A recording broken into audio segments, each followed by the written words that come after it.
প্রশাসনের ভিতরে যারা ফেসিবাদের দোষর তাদের ব্যাপারে সরকারের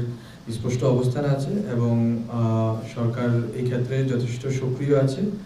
যে কিভাবে ফেসিবাদের যারা দোষর ছিল তাদেরকে কিভাবে শাস্তির আওতায় আনা যায় এবং তারা যদি যে অপরাধ করেছে অপরাধের শাস্তির আওতায় আনার ব্যাপারে সরকারের স্পষ্ট অবস্থান আছে।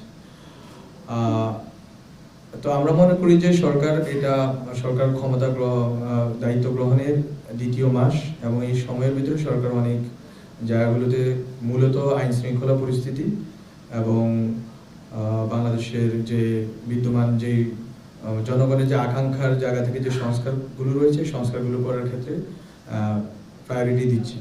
অ্যাট দ্য সেম টাইম অ্যাডমিনিস্ট্রেশনে যেই জায়গাতেই যেখানেই ফেসিবাদের দোষররা সক্রিয় ছিলেন তাদের